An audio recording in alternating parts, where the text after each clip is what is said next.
এখানে ফ্রিজের যেখানেতে এই টমেটো সস এইসব রাখা হয় সেই জায়গাগুলো কি অবস্থা হয়ে গেছে, সব এখানে টেনে বের করেছি, করে এগুলোকে পরিষ্কার করবো। এখানে পুরো সস গড়িয়ে গড়িয়ে পড়েছে, কি অবস্থা। এই দিকটা মোটামুটি আমি পরিষ্কার করে দিয়েছি, কিন্তু এখানটাকে পরিষ্কার করবো করে এগুলোকে সব খুলবো, খুলে এগুলোকে বেসিনে নিয়ে গিয়ে মাজবো। এগুলো খোলাও যায়, এই যে খোলা হয়ে গেল এটা। এগুলোকে যেভাবে খুলছি আবার এইভাবে লাগিয়ে দিতে হবে। কি অবস্থা,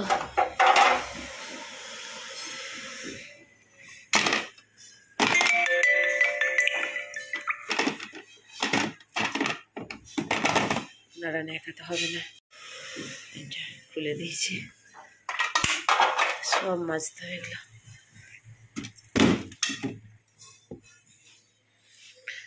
আগে এগুলো পরিষ্কার করে নিই, তারপর এগুলোকে মেঝেতে লাগিয়ে দেবো। যেখানে আমার জামাগুলো কাঠগুলো থাকবে।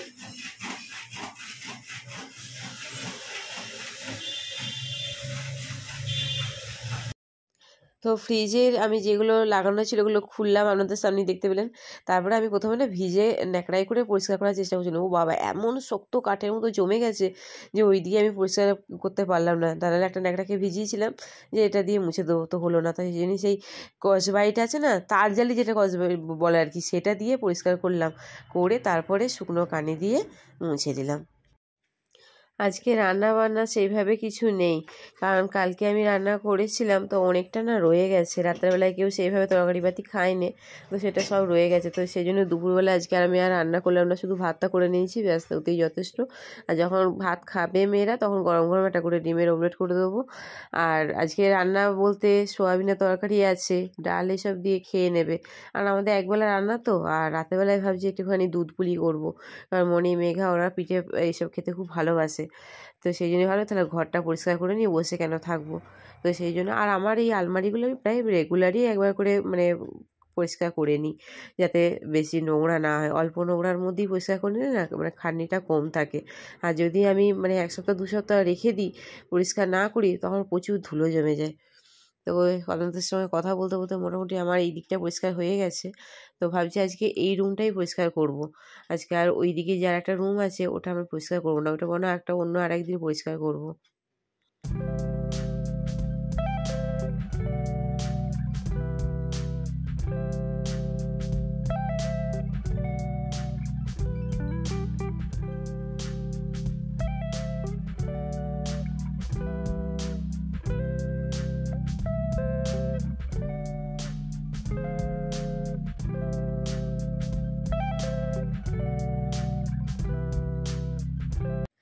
যেদিন রান্নাবান্না থাকে না সেদিন ভাবি কি একটু আরামায়েশ করে থাকবো, কিন্তু সেই দিনই আমার সব থেকে বেশি কাজ মানে হয়। আমি এটা দেখেছি যে মানে সকালবেলায় ভেবে উঠি, মনে মনে আনন্দ থাকে, আজকে রান্নাবান্না বেশি কিছু করতে হবে না, বা আজকে কোন তরকারি রান্না করব। তো সেদিন মনটা খুব আনন্দ থাকে, আর সেই দিনই আমি মানে বেশি কাজের মানে কী বলবো মুখোমুখি হয়।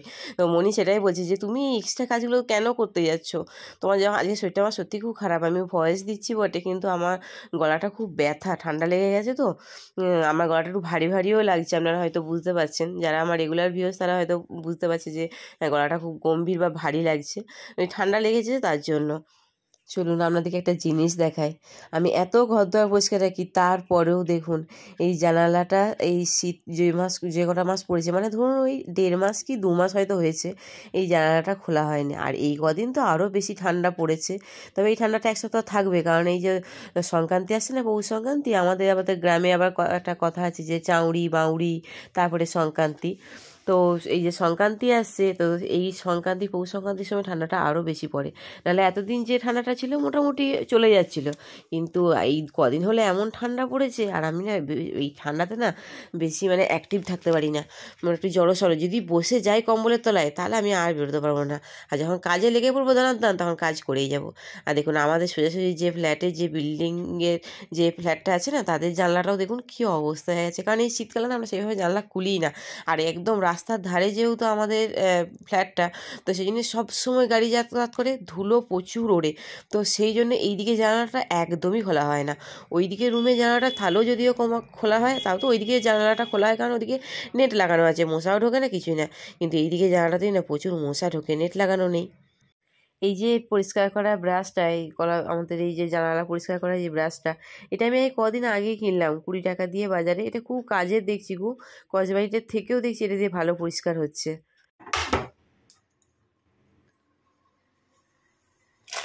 বিস্কুটটা খেয়ে প্যাকেটটা ফেলে দেবে, বা এটা যে অর্ধেকটা আছে এটা ডিব্বায় ঢেলে রাখবে, সেটাও রাখে না। মেয়েগুলো একটু বাজি আমার। আর এখানে সকাল বাজার করে এনেছি, সেগুলো কাল গোছানো হয়নি। নারকেল সব পড়ে আছে এখানে, আমি না গুছালে আর কে গুছাবে, সব পড়েই থাকবে। ওরে বাবা রে, চলুন এখানটা গুছিয়ে নি, জায়গায় জায়গায় রাখি এগুলো।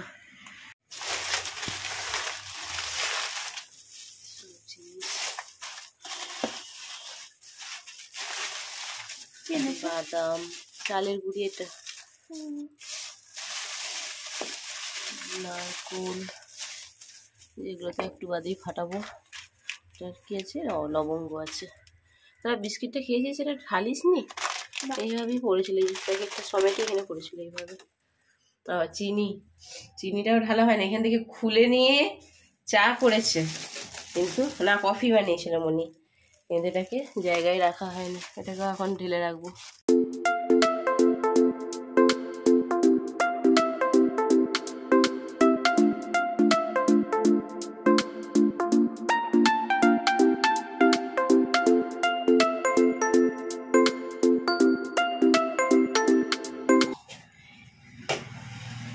কমলা লেবুতে একটা ছোট্ট কাঁচা গ্লাসের এক কাঁচা গ্লাস পাগলি নারকেল ভেঙেছি, এখানে নারকেল কুড়বো এরপরে।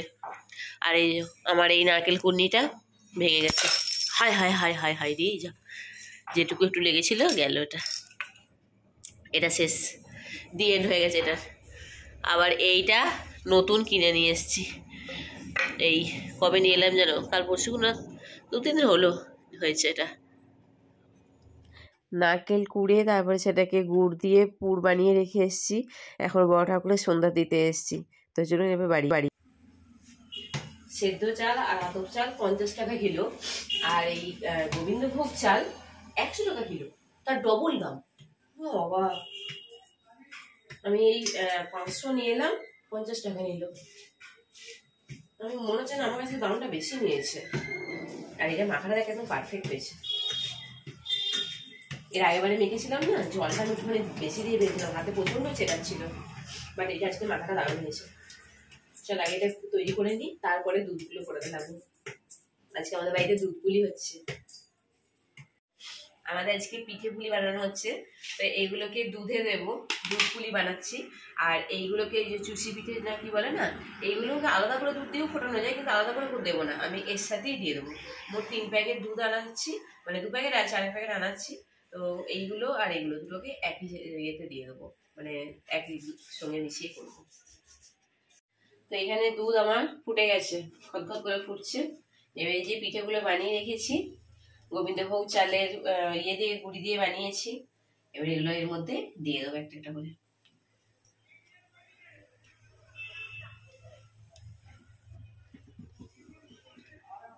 আমার মনি পিঠে বানিয়েছে দেখো, আর এগুলো আমি বানিয়েছি। আমারগুলো ঠিকঠাক সাইজ আছে, ও তো ছোট, তাই ওর মতো করে বানিয়েছে। পারুক না করুক, চেষ্টা তো করেছে। তো এখানে অনেকক্ষণ থেকে ধিমি আছে, মোটামুটি পিঠেগুলো সেদ্ধ হয়ে গেছে। তো এরপরে এর মধ্যে আমি দেব, মাঝে মধ্যে 2-একবার করে নাড়া দিচ্ছি, নাহলে নিচে না দুধটা বসে যাবে একদম। তো এরপরে এর মধ্যে আমি দিয়ে দেবো এই যে খেজুর গুড়। এটা আমার খেজুর গুড় পাটালি, কিন্তু আমার মনি এটাকে ভেঙে এরকম করে দিয়েছে, পাটালি গুড়টাকে ভেঙে, মানে ওটা আর কি ওর কাছে একটা খেলা, মজার ছলে গুড়টাকে ভাঙতে খুব ভালো লাগছিল। গুড়টা প্রথমে দিইনি কেন, তাহলে পিঠেগুলো যদি সেদ্ধ না হয়, ওই একটা ভয় ছিল আমার। গুড়টা এখন দেবো। আর এতে নামাবার কিছুক্ষণ আগে দুটো এলাচকে থেতো করে এর মধ্যে দিয়ে দেবো। এলাচ দিলেও হয়, না দিলেও হয়, কিন্তু তবু আমি দেবো। আর আমি এই যে পিঠের ভেতরে যে ইয়েগুলো দিয়েছি, পুরটা নারকেলের, ওটাও আমি ওই পাটালি যে গুড় হয়, ওই পাটালি গুড় ভেঙে, খেজুর গুড় ভেঙে ওই পুরটাকে বানিয়েছিলাম। তো মোটামুটি আর হয়েছে, আর একটুখানি ফুটবে, তারপরে এটা বন্ধ করে দেবো। তো হয়ে গেছে আমার দুধ পুলি বানানো। তো রাত্রেবেলায় পিন্টু তো ভাত খাই, তো ও বললো কি আমি ভাত খেয়ে তারপর একটুখানি খাবো আমি এটা দুধ পুলিটা। তো সেই আমরা কিন্তু আর ভাত খাবো না রাত্রে, আমি মনি আর মেঘা তিনজন মিলে এই দুধ পুলি এক বাটি করে নিয়ে নিয়েছি। তো একটু করে দুধ পুলি খাবো। তো চলুন ব্লগটা এবারে এখানেই এন্ড করে দিচ্ছি। মনিকে খাবার দিয়ে দিই, মেঘাকে দিয়ে দিই। এ বাবা, মানে ওঠ।